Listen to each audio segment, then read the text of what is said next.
어떻게 보면 살아가면서 어떤 꿈을 꿨다. 그러면 거기에 맞춰가는 것 같아. 이게 맞는 것도 있고 안 맞는 것도 있는데 이게 그죠? 맞추는 거예요. 이게 맞춰가는 거예요, 그래서 우리. 맞추는 거예요. 살다가 보면 뭘 응. 맞추는 거 있잖아요. 그래서 그건 맞춰가는 것 같아. 꿈을 꾸는데 어떻게 산에 올라가서 보니까 산으로 올라가서 보니까 큰 바위가 있더라고요. 근데 거기 보니까 원추리꽃 노랗잖아요. 여기 이렇게 백합꽃 비슷하게 생겨갖고 노란 꽃이 두 대가 이렇게 있는데 양쪽으로 이렇게 꽃이 폈어요. 근데 그게 아우 이 나라를 전체 불이 막 빛이 반짝반짝 비치는 거예요. 꿈빛이. 아 그래서 이게 뭔 꿈이야? 개울가를 놀러 갔는데 응? 뱀이 큰 데 있단 말이에요. 그러니까 막 무서워서 이제 집으로 이제 뛰어서 들어왔어. 그랬더니요 대문 안에 그 뱀이 있더라고요. 꿈에 그런데 어떤 분이 어떤 아줌마 얘기를 주세요. 얘기를 예쁜 아기를 그러고 예쁜 아기를 줘서 이제 받았대 얘기를. 친정 고향에 갔는데 제가 다니던 밭이 있는데 거기 대추나무가 한 그루 아주 웅성하게 서 있는데 거기서 빨간 대추를 따왔으면 괜찮을 거를 파란 대추를 잔뜩 따갖고 안고 왔어요. 그러니까 그게 딸이라고 또 그러더라고요. 요즘에 한 게 딸이었어.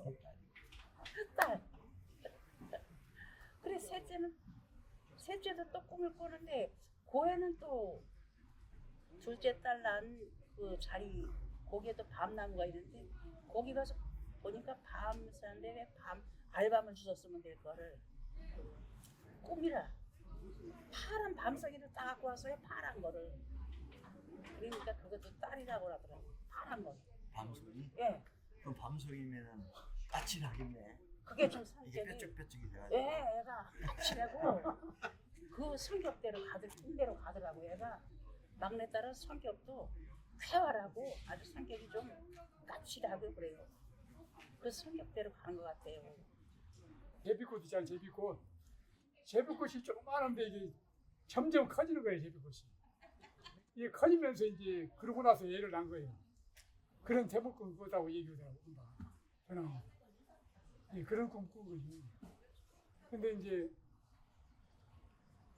그 손주놈이 아주 곱살이 아주 저 누나는 근데 저 누나는 뭐 딸이 잘생겨드는데 딸이 미로 생겨드는데 아들이 요놈이 딸 바꿔진 거예요.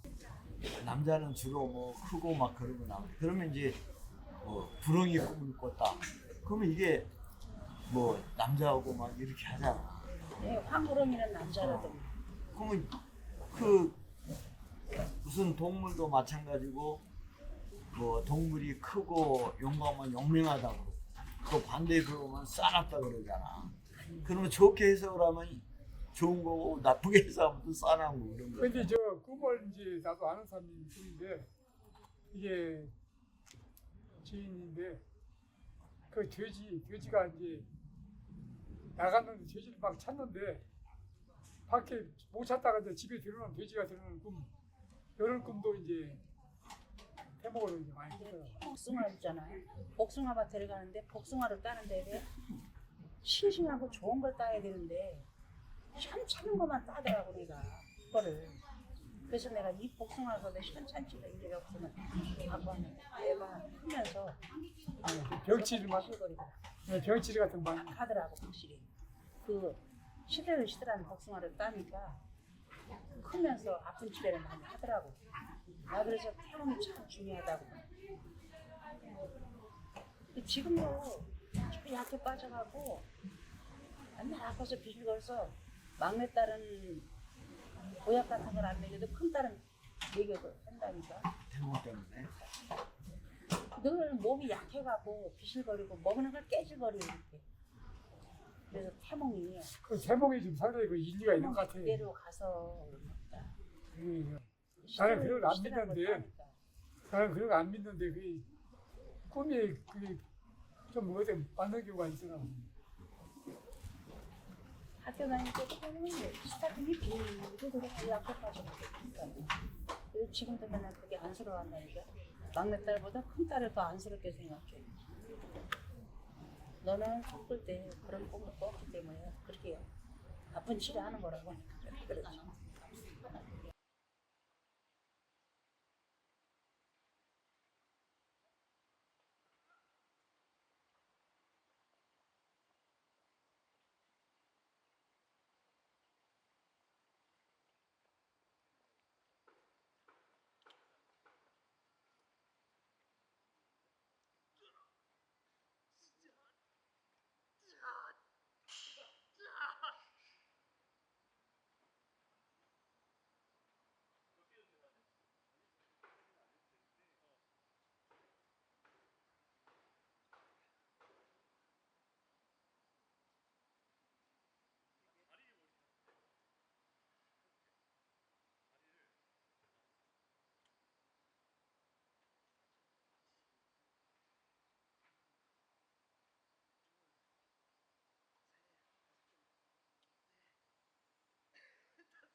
제가 존경하는 이것은 지렁인데요.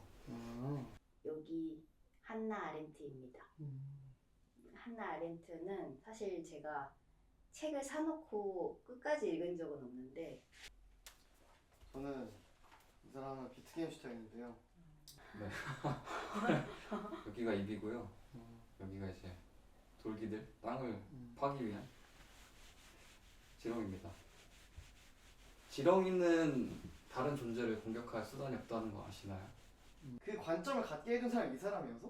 그러니까 알면 알수록 보인다라는 말을 알게 해준 사람이 이 사람이어서 그럼 이 사람은 그냥 존경하는 사람 하는 게 맞겠다 라는 생각을 해서 이 사람 갖고 왔고요.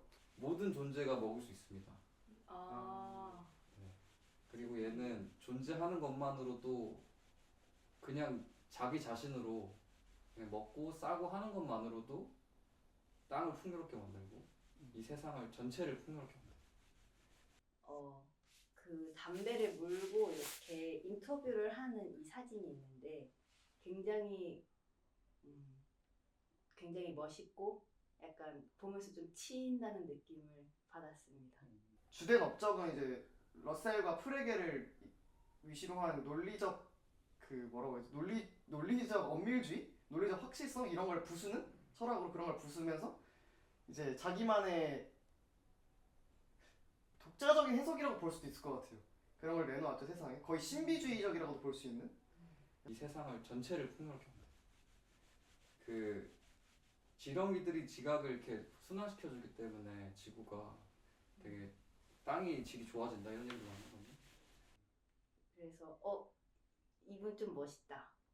그냥 뭔가 추구미랄까요? 나도 좀 이런 방식으로 늙어도 멋있을 것 같다. 그래서 기존의 철학들이 모두 다 철학이란 병에 걸려 있을 뿐이고 철학은 그런 걸 탐구하려고 있는 게 아니다. 그냥 우리가 해야 할 일은 그냥 책들을 잘 정리하는 것이다. 그러니까 언어들을 잘 정리해서 잘 바라볼 수 있게 해주는 것이다. 지렁이 똥입니다. 수영아 똥을 그렇게 써요? 모르겠어요. 아마 흙을 이렇게 파고 들어가면서 이렇게 바로 이렇게 배설할 거예요. 좋다. 제가 예전에 철학책을 인물 중심으로 나오는 철학책들을 쭉 읽었을 때 이제 소크라테스부터 약간 근대까지 유일한 여성분이 한나 아렌트였어요. 약간 치이지 않습니까? 그러니까 아주 천재적인 사람이었어. 이 사람 가족이 유럽 전체 가문 중에서 거의 몇 위주 안에 들 정도로 굉장히 부유했고, 근데 불우하게도 근데 다 막 형제들이 다 자살하고 이랬던 거죠. 이 사람은 그리고 1차 대전, 2차 대전에 다 참전했는데 2차 세계대전 당시에는 교수였거든요. 그래서 전혀 병사로 나가지 않아도 됐고 그냥 후방으로 배치가 됐는데 자기를 전쟁터로 그냥 실제로 싸우는 전선으로 보내달라고 계속 지속적으로 요청을 했어요. 그래서 그것도 참 대단하다고 생각했는데 처음 고민을 좀 많이 했어요. 보통 사람을 생각을 하잖아요. 근데 사람을 생각했을 때 굉장히 탁탁탁 걸리는 지점들이 많더라고요. 근데 지렁이 하니까 너무 거리낌 없이 난 존경할 수 있다라고 딱 생각이 돼서 그 차이점이 뭔지도 궁금하기도 하지만 아무튼 지렁이를 존경합니다. 그래서 한나 아렌트 책 중에 제일 뭐 인상 깊게 읽은 거나 뭐 그런 게 있을까요? 제가 읽은 게 그 예루살렘 아이만밖에 없기 때문에 음. 근데 워낙 또 강렬한 책이죠. 네. 욕도 엄청 많이 먹었고요. 그럼에도 본인이 유대인인 입장에서 그렇게 이야기를 할 수 있다는 것도 굉장히 곤조 있다. 네, 그 책이 이제 논리철학 논고를 쓰고 이 사람이 내가 철학계에 있는 모든 문제를 해결했다 이렇게 말하고 철학계를 떠나죠. 그런데 이제 그 몇십 년 뒤에 철학적 탐구를 내면서 그때 내가 생각했던 생각이 다 틀렸다. 근데 이제 훨씬 더 풍부하고 다채로운 이제 사상을 이제 만들어내거든요. 그 주된 키워드는 이제 언어의 확실성을 무너뜨리는 거, 그리고 그 대화에서 타자의 중요성, 그러니까 의미가 나한테 달려 있는 게 아니라 그 상황에 달려 있다. 지렁이는 땅을 먹나? 땅에 있는 흙에 있는 영양분 이런 거를 먹는 것 같아요. 미세한 생물들. 그럼 공격하는 건가? 한나 아렌트 말고도 여성 철학자들이 또 많은데 굳이 한나 아렌트인 이유는 그냥 가장 높은 업적을 해서인가요? 근데 업적을 막 이렇게 가르기가 어렵잖아요. 네. 단순히 이 단백질이 굉장히 많거든요. 그러니까 이거 엄청 애완가였나 보다. 헤비 스모커여서 이렇게 누워서 담배 피는 사진도 있고 앉아서 담배 피는 사진도 있고 한데 그냥 그 자체가 되게 멋있어 보였달까요? 근데 물론 흡연은 해로운데요. 근데 그냥 멋있었다. 그런 강력한 이미지를 주는 사람이었던 것 같아요. 그리고 그 책이 엄청 그러니까 일반인이 아니라 비범한 사람이다라고 느꼈던 게 물론 모든 철학자들이 다 그렇긴 하겠지만 어떤 한 문제에 대해서 끊임없이 논리적으로 다가가면서 끊임없이 의심하면서 그 논의를 계속 이어나가는 거. 그러니까 어떤 곳이 되면 멈추잖아요. 근데 계속 궁금해하고 이건 정말 그럴까? 이건 정말 그럴까? 이거를 절대 멈추지 않는 그걸 보면서 대단하고 징글징글하다 이 생각이 들어서 이 사람 책 읽으면은 되게 좋은 게 많은데 한편으로는 거의 주되게 다루는 게 다 언어에 대한 내용, 언어의 의미와 사용에 대한 내용이어서 읽다 보면 좋긴 한데 이걸 굳이 읽어야 되나 생각도 들어요. 그러면 지렁이는 알을 낳나요? 모르겠네요. 그렇게 공격만 당하는데도 그렇게 세상에 많은 거면 네. 뭔가 나름의 기법이 있어요. 그리고 지렁이가 되게 맛이 없다는 얘기는 들었어요. 인간 기준에서일 수도 있는데 많은 동물들이 지렁이를 먹는다고. 그래서 이 얼굴을 약간 똥색으로 한 것도 담배를 많이 피면 얼굴이 까매진다고 하면서 약간 표현해봤어요. 되게 비약해서 말하자면 그냥 언어 사용을 컴플렉스 없이 할 수 있게 하는 사람, 혹은 결국에 자기 책도 안 읽게 만드는 사람, 자기 독자가 그냥 그런 느낌도 좀 받고요. 사실 거의 종교인이죠 이 사람. 그러니까 결국 이 사람 책들을 따라가다 보면 신비주의라는 키워드를 만나야 될 수밖에 없는데요. 그러니까 언어라는 것이 경계지어져 있잖아요. 원래 의미라는 것이 경계지어져 있고 단어가 뭐 소시지랑 사과가 다르잖아요. 경계지어져 있잖아요. 근데 이 사람이 그렇지 않다고 얘기해요. 되게 극단적이죠. 그러니까 우리가 뭐랑 뭐를 구별할 때 좀 구별이 안 되는 순간들이 찾아오잖아요. 어떤 단어랑 어떤 단어가 도대체 어떻게 구별되는 거지? 뭐 친숙함과 친밀함은 도대체 어떻게 다른 거지? 혹시 이거 둘이 같은 거 아니야? 뭐 이런 불안감이 엄습해 오는 일들이 있는데 이 사람이 그 이유를 어떻게 설명하냐면 그리고 직접 만지면 얘네가 화상을 입을 수도 있대요, 인간의 온도에. 아 그래요? 네, 되게 예민해가지고 그래서 나뭇가지나 나뭇잎 같은 걸 해가지고 이렇게. 여러분도 한번 지렁이에 관심을 가져주시면 좋겠습니다. 그런 이유가 실제로 그게 경계가 없기 때문이다. 이렇게 얘기해요. 그래서 가족 유사성이라는 그러니까 의미가 이렇게 딱딱 구별되어 있는 게 아니라 그냥 어떤 비슷한 의미들의 패키지가 있는 것이다.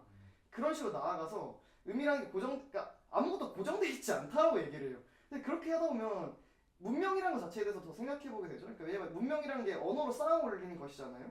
근데 그 기반이 되는 언어가 구별을 무너뜨리고 있고 그 구별 경계가 모호해지다 보니까 뭐지? 그럼 뭐가 뭐지? 그러니까 이건 뭐고 저건 뭐지? 계속 이런 식으로 사고가 되는 거예요. 그래서 굉장히 세상이 다르게 보이게 돼요. 이 사람 책을 진지하게 읽다 보면은 세상을 헤엄치고 있는 기분이 들어요. 그러니까 세상 사이의 공간을 헤엄치고 있는 기분이 들고 영화가 생각나요. 그러니까 왜냐면 영화가 이제 내 눈으로 안 보이는 세상을 보여주잖아요. 아스팔트 위에 올라와 있잖아요. 그렇게 볼 때마다 이제 그 흙을 옮겨주는 거 많이 해요. 그거 왜 그렇게 되는 거죠? 비 오는 날 왜 그렇게? 맞아. 그게 물이 땅에 차서 얘네가 표피로 숨을 쉬는데 이게 물 때문에 숨을 못 쉬어서 올라온다는 얘기가 있어요. 네. 아 흙은 물에 잠겨 있으니까. 네, 네. 아. 근데 뭐 옛날에는 그렇게 올라갔다 내려왔을 텐데 지렁이들이 이 지구가 아스팔트로 뒤덮이지 않았을 때는 근데 지금은 다 뒤덮여 있잖아요. 그래서 올라왔는데 갈 곳이 없어진 지렁이들 보면 측은하기도 하고 그래서 항상 그 마음으로 흙으로 돌려보내주는 일을 합니다. 그 다른 사람의 관점일 수도 있고 아니면 그냥 전혀 생명체의 관점이 아닌 어떤 공간의 관점에서 세상을 보게 해주잖아요. 이 사람 책 읽다 보면 진짜 어떤 세상과 세상 사이 나와 저 사람 사이에 있는 어떤 공간에서 세상을 바라보는 느낌이 들어서 조금 허무주의에 실제로 빠지게 되는 것 같기도 해요. 어떤 면에서. 그래서 하여튼 이 사람은 근데 평생 그거와 싸웠기 때문에 누구보다 그런 점과 치열하게 싸워서 그런 책을 낼 수 있었던 거라고 생각해서 그러니까 이 사람이 자살을 하지 않고 삶을 오랫동안 버텼다는 거에 대해서 그냥 큰 점수를 주고 싶어요. 정말. 그러니까 제가 재판관이라면 어떤 인생의 재판관이라면 모든 사람한테 물론 뭐 많은 점수를 주겠지만 이 사람한테는 특히 그 부분에 점수를 많이 주고 싶어요. 그러니까 거기까지는 모르겠고 알 길이 없을 것 같아요. 뭔가 다윈이 죽을 때까지 40년 동안 지렁이 연구를 했거든요. 근데 그 사람도 모르는 거면 너무 게으른 태도인가?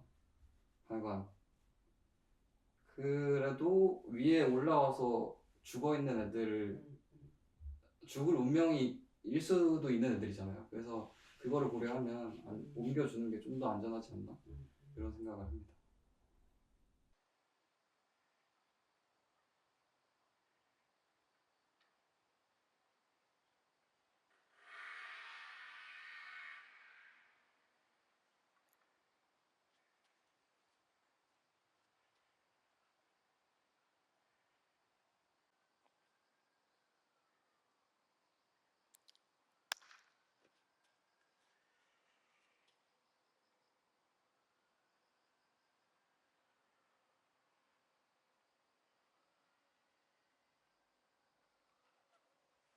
인체 조각을 할 때 맨 처음 어디부터 잡아야 한다. 뭐 어떤 게 중요하다 이렇게 생각하는 인체 조각을 할 때는 우선 뼈대를 만들어줘야 되겠지.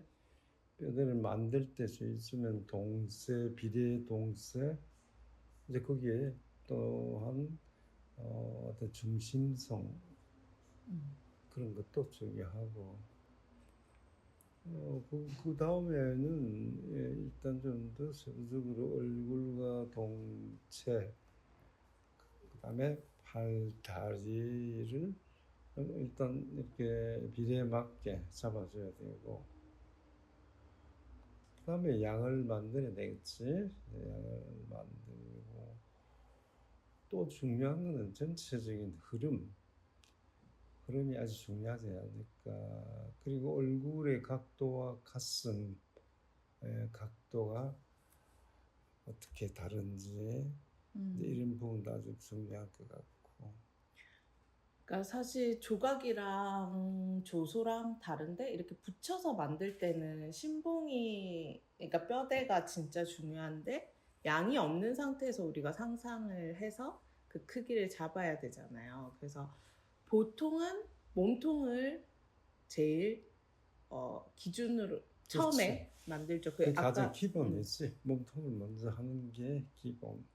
가장 중심이 되는 게 어찌됐든 전체 인체에서 상체 몸통 부분이니까 몸통을 잡고 거기서 팔다리 연결하고 이제 얼굴 보고 그러면서 이제 얼굴 비례로 다시 한번 몸을 확인하고 뭐 저는 약간 그런 식인데 그게 그렇게 해야 맞는 거지. 그래서 사실 연결이 어렵잖아요. 몸통에서 팔과 다리 연결된 부분. 그래서 뭐 어깨라든지 골반 그리고 목이랑 승모근 이런 표현을 사실 하다 보면 제일 어려워하는 것 같거든요. 그렇죠. 어렵기 때문에 그게 참 많은 수련, 연습이 필요한 거지. 해박적인 어떤 이해가 기본적으로 깔려 있어야 되고 이런 건 굉장히 어려우니까 어떻게든 제일 중요한 거는 거기에서 수련을 쌓아주는 거 그게 참 중요하다고 생각해요. 그러니까 근육이나 골격의 위치도 잘 알아야 되고 사실 정면에서만 봐도 안 되고 측면에서만 봐도 안 되고 돌아가면서 360도로 사실 연결을 봐야 되는 게 진짜 어려운 것 같아요. 근데 인체라는 게 항상 분명히 360도 돌려볼 때 다른 어떤 좋지 않은 각도가 있을 수가 있거든. 이제 그런 걸 전체적으로 잘 관찰하라. 특히 중요한 거는 멀리서 전체를 보라는 거. 그게 제일 중요하다고 생각해요. 그래서 멀리서 보라는 얘기를 진짜 많이 하죠. 그 멀리서 돌려봐라 계속. 그게 이제 전체적인 관찰이라는 거지. 그게 이제 수학에서 아주 중요하다. 그러니까 사실 앞에서는 되게 잘 만든 것 같았는데 막 뒷 45도 반측면 이런 데서 완전 이상하다든지 그렇게 되는 경우도 있잖아요. 그죠? 그거는 그러니까 주로 학생들이 그런 실수를 범하기가 쉬운데 제일 이렇게 조심해야 될 부분이 그래서 학생들 가르칠 때는 항상 그걸 얘기했어요. 여러 각도에서 보라. 자꾸 뒤에서 물러나라. 그 전체적인 관찰하라. 이걸 쉴 새 없이 이제 주문을 하지. 비교도 많이 해야 되고 대상이랑 그리고 자기가 만든 거 안에서 서로 요소들도 비교하고 연결을 다시 잘 봐야 되고. 그렇지. 그게 중요해요. 전신에서는 몸통이 중심이 되고 사실 얼굴도 코부터 만들잖아요, 보통. 그죠? 묘사는 또 묘사도 되게 어려워하잖아요. 뭐 입술이라든지 눈이라든지 코 이런 것들. 그러니까 처음에 어려운 것이 두상 부분에서 골격을 먼저 이렇게 하고 그다음에 그 위에다 근육과 살점을 붙인다. 이런 게 순서가 되겠는데 처음부터 이제 자꾸 이제 외적인 면, 이제 눈, 코, 입의 묘사에 치중하다 보면은 입체에서 어떤 오류가 생겨요. 그렇게 되기 마련인데 이걸 차근차근하게 입체를 360도에서 이렇게 이해를 하고 이렇게 쌓아가듯이 잘 관찰하고 이렇게 하나하나 이렇게 차근차근하게 붙여가면서 이해를 해야 된다는 거지. 맞아요. 그러니까 뭐 묘사법이 아무리 뛰어나도 그러니까 눈을 엄청 잘 만든다, 입을 잘 판다라고 해도 사실은 그 안화라고 부르는 눈이뼈와 코뼈에서 광대뼈가 어떻게 각도로 이어지고 그 안에 이제 눈, 코, 입이 들어가야 자연스럽게 나오는 거니까 그죠? 각도가 진짜 중요하고 눈도 사실 이렇게 양쪽이 앞에서만 탁 정면으로 보이게 하는 게 아니라 전체 이제 얼굴 원에서 살짝씩 돌아가게 같이 맞춰줘야 되잖아요. 그리고 입술 끝이라든지 이런 것도 얼굴 돌아가는 어떤 각도에 잘 맞춰주고 그런 게 되게 중요한 것 같아요.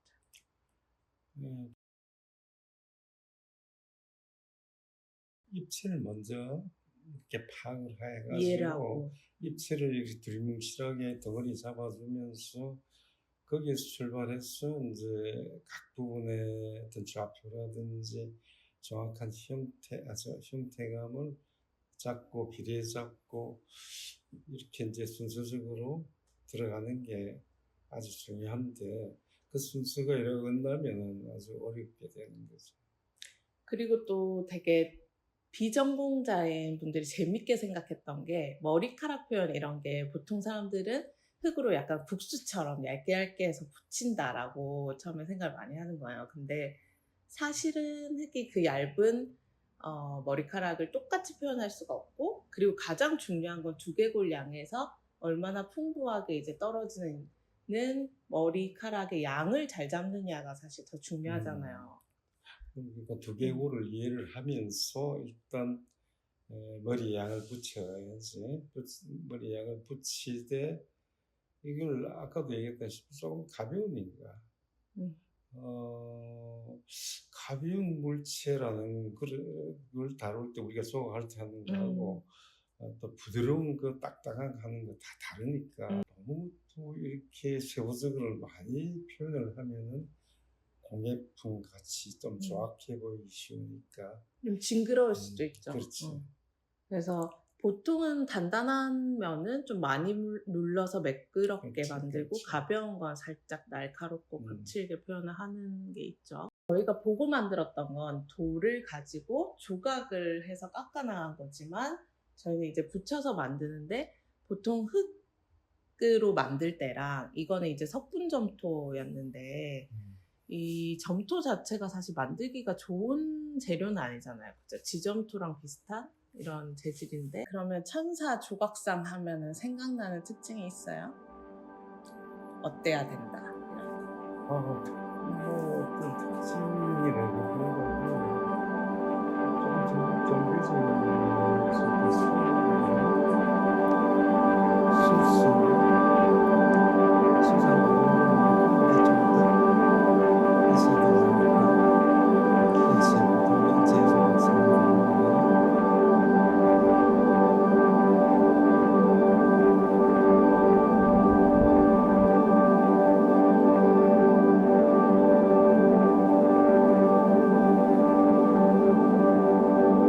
사람이 지은 집은 건축 스케일이 되게 큰 집이에요.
남기고 싶다면 저는 이 사람의 책은 아마 남기게 될 것 같아요.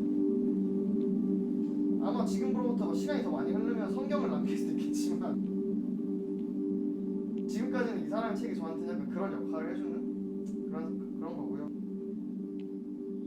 그래서 참 이 사람을 언젠가 만날 수는 없겠지만 고생했다, 정말 대단하다 이런 말을 해주고 싶어요. 당신의 고통이 뭔가 엄청 깊었을 것 같은데 그 삶을 다 버텨서 되게 많은 감명을 주었다 당신의 삶은. 그런 말을 해주고 싶네요. 이 사람. 그렇습니다. 질문 있으면 해주세요.